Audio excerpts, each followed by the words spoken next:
ବନ୍ୟା ପାଣିରେ ଭାସିଗଲେ 20 ବେଙ୍ଗ 3 ଉଦ୍ଧାର 17 ନିଖୋଜ। ସେପଟେ ମହାନଦୀରେ ବର୍ଷା ପାଣି ମାଡ଼ି ଆସିବାରୁ 46ଟି ପୋହଳା ମାଛ ନିଜର ଭାରସାମ୍ୟ ହରାଇ ପଥରରେ ପିଟି ହୋଇ ଗୁରୁତର ଅବସ୍ଥାରେ କଟକ ବଡ଼ ମେଡିକାଲ ପାଖରେ ରୋଷେଇ ପାଇଁ ହାଜର। ବର୍ଷା ପାଇଁ ଜଳୁନାହିଁ ଚୁଲି, କାଠ ଓଦା ହୋଇଯାଉଥିବା ଅଭିଯୋଗ କଲେ ଖୋଲା ଗଛରେ ବସା ବାନ୍ଧିଥିବା କାଉଙ୍କ ସମେତ 50ରୁ ଉର୍ଦ୍ଧ୍ୱ ବଣି ଚଢ଼େଇ ପରିବାର। ରାସ୍ତା ପାର ହେଲା ବେଳେ ଗୋଡ଼ ଖସି ପଡ଼ିଗଲେ 7 କୁକୁର, 2 ଜଣଙ୍କ ଅବସ୍ଥା ଗୁରୁତର। ସ୍ଥାନୀୟ ଅର୍ଦ୍ଧନିର୍ମିତ ସ୍କୁଲ ଘରେ ନେଲେ ବିଶ୍ରାମ। ସରିଲା ଶ୍ରାବଣ, ଆସିଲା ଚିକେନ ମରଣ। କଟାକଟି ଉପରେ ରୋକ ଲଗାଇବାକୁ କୁକୁଡ଼ାଙ୍କ ଅଭିଯୋଗ ଯେ ଆମେ ଆଉ ବିନା ଲାଞ୍ଚରେ ଦେଇପାରିବୁନି ମାଂସ।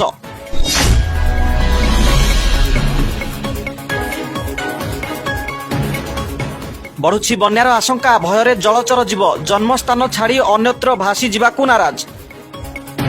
ପୃଥିବୀ ଇତିହାସରେ ପ୍ରଥମ ପାଣି ପିଇ ବେହୋସ ହେଲେ 4 ଖଜୁରୀ ଗଛ। ପାଣିର ଜ୍ୱାଳା ସହି ନ ପାରି ରାସ୍ତା ଉପରେ ଟଳି ପଡ଼ି ଶୋଇ ରହିଲେ ସାରା ରାତି। ରାସ୍ତା ଅବରୋଧ ପାଇଁ ଅଟକି ରହିଲା ଶହ ଶହ ଟ୍ରେନ୍।